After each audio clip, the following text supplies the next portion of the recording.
Estamos às vésperas da realização da Conferência das Nações Unidas sobre o Desenvolvimento Sustentável, a Rio+20, que ocorrerá entre os próximos dias 13 e 22, na cidade do Rio de Janeiro.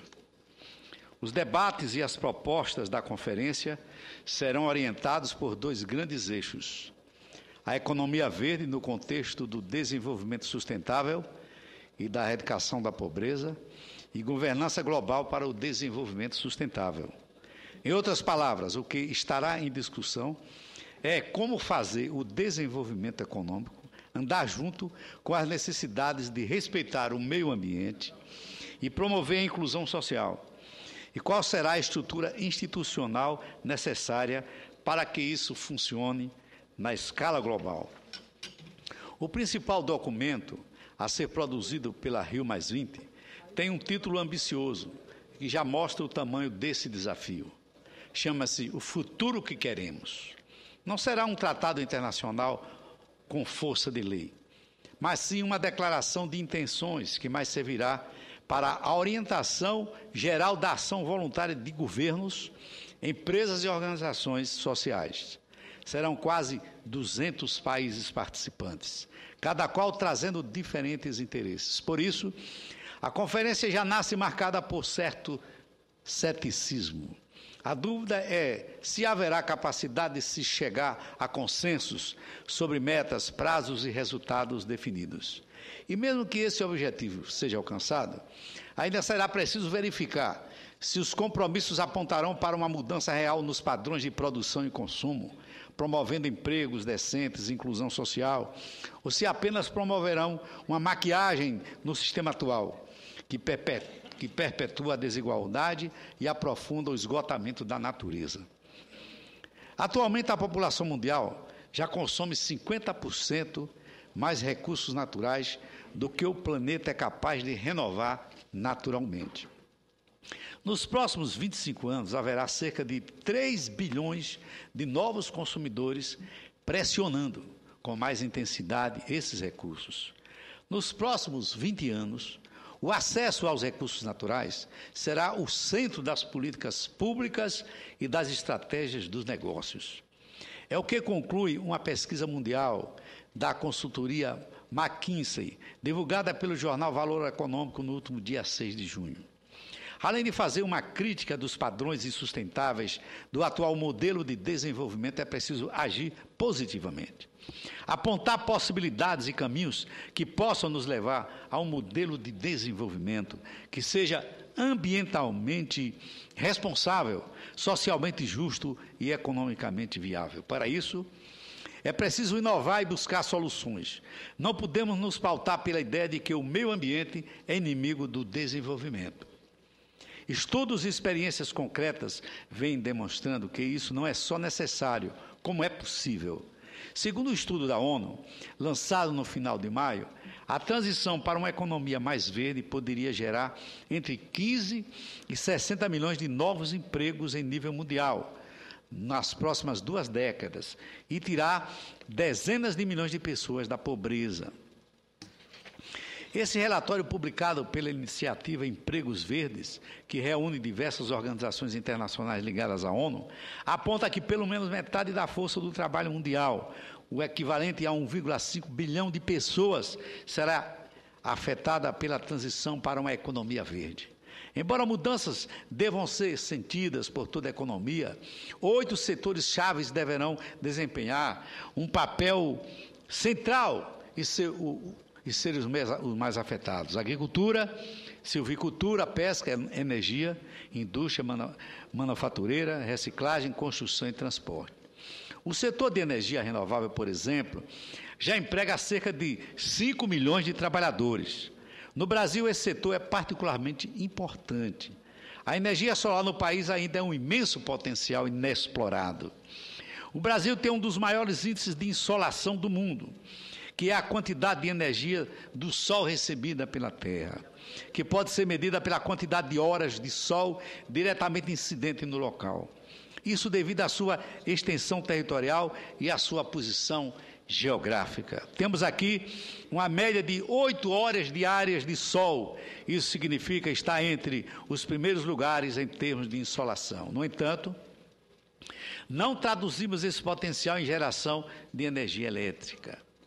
O Brasil possui apenas 20 megawatts de capacidade instalada de geração solar fotovoltaica. Enquanto isso, a Alemanha, que tem apenas 1 hora de insolação média, ou seja, um potencial 8 vezes menor do que o Brasil, possui 17,1 gigawatts de capacidade instalada, o que significa uma capacidade instalada de 855 vezes maior, conforme destacado pelo jornal Valor Econômico. Ou seja, temos um índice de insolação que nos garante vantagem competitiva e que não podemos deixar de aproveitar. Uma grande vantagem da energia solar é que ela permite a produção descentralizada de energia, ou seja, a produção próxima do seu local de consumo, sem grandes usinas, nem extensas linhas de transmissão.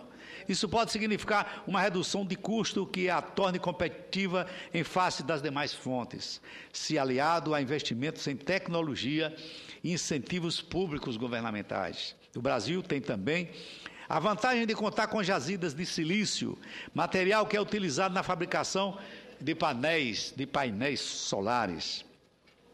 A indústria nacional, no entanto, ainda não domina a tecnologia necessária para purificar esse minério, até o grau necessário à fabricação dos painéis.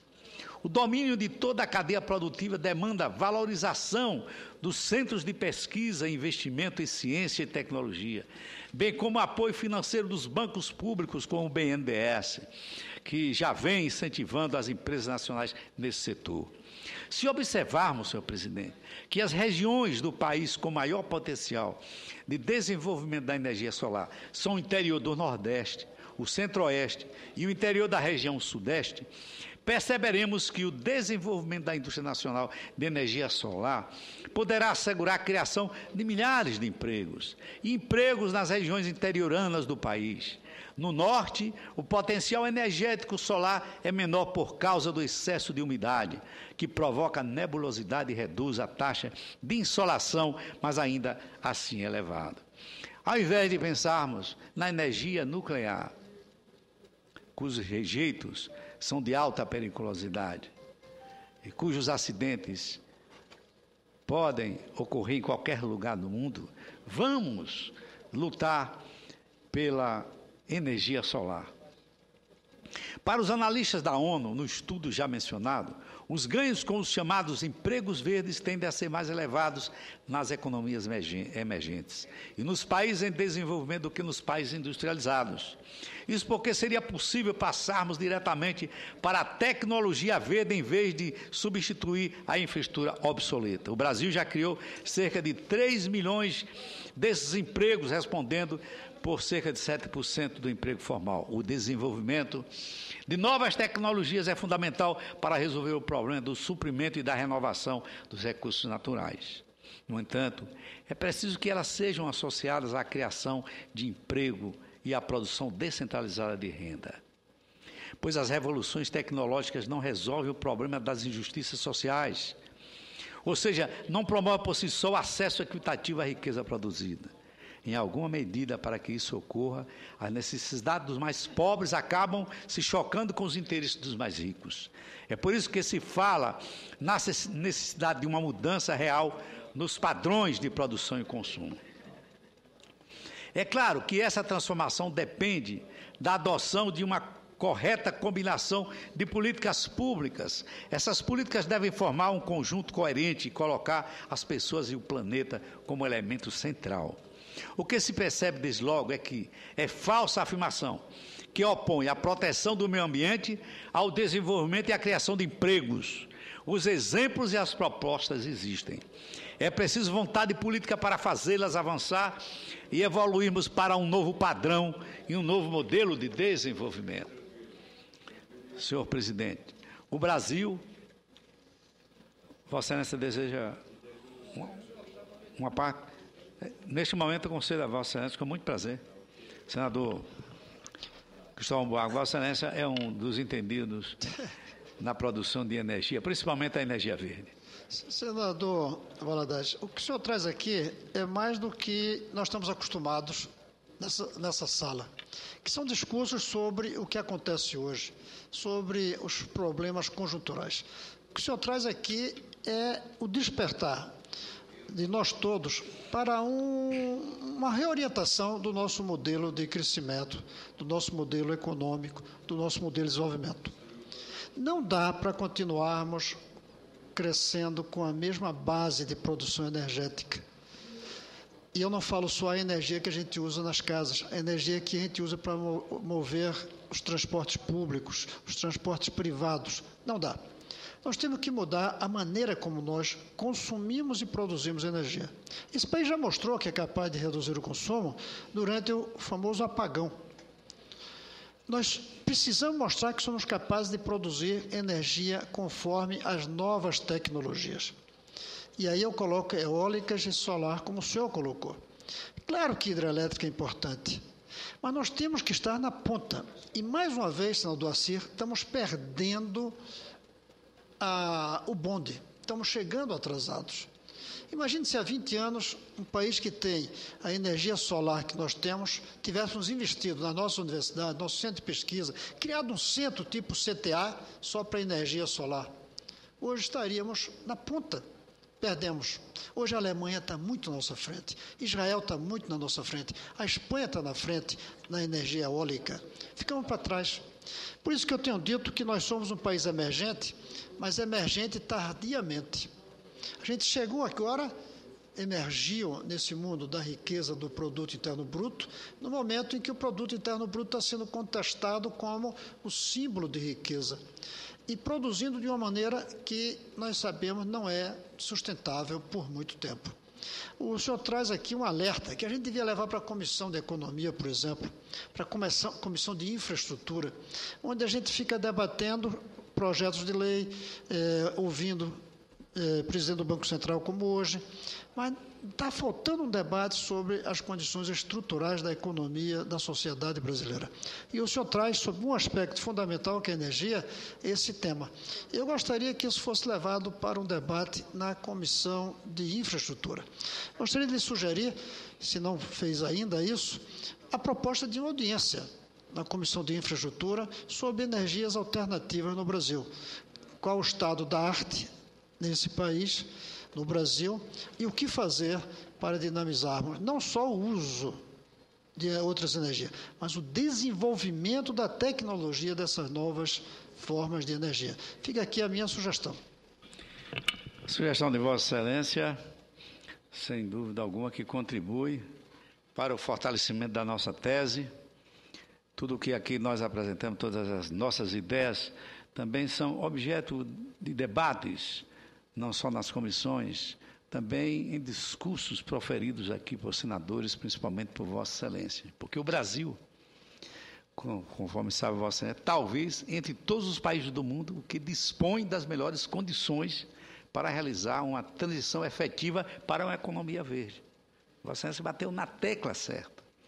Nosso país dispõe de imensa biodiversidade, grandes reservas de água, extensas florestas, intensa luminosidade, sol o dia inteiro. É um verdadeiro capital natural que não pode ser desperdiçado. É um potencial que não pode ser devastado sem controle ou sem critérios.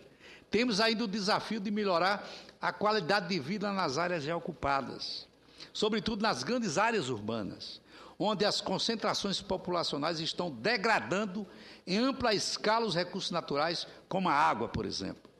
O uso racional dos recursos naturais pressupõe olhar o futuro e investir com urgência nas soluções que nos estão disponíveis no presente. Na última terça-feira, o governo federal divulgou os menores índices de desmatamento da história do país. Também destacou outras medidas, entre as quais a edição de decreto que regulamenta o artigo 3º da Lei das Licitações, para estabelecer critérios, práticas e diretrizes que favoreçam o desenvolvimento sustentável nas licitações feitas pelo governo federal.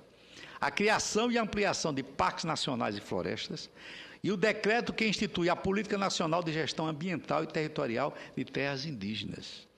As ações apontam que as medidas do governo federal caminham no sentido certo, mas ainda há muito a ser realizado, principalmente para inserir as questões socioambientais de modo transversal em todas as políticas públicas. Também não basta que se exija só do governo, já que a sociedade tem um grande papel a cumprir, especialmente a indústria e as empresas de um modo geral. Pois se o poder e a responsabilidade são faces da mesma moeda, esse imperativo ético também se aplica àqueles que detêm poder econômico e, portanto, devem exercê-lo com responsabilidade social e ambiental. A Rio+20 será uma oportunidade extraordinária para se discutir essa questão em nível global. Como criar uma economia favorável ao meio ambiente com trabalho decente para todos.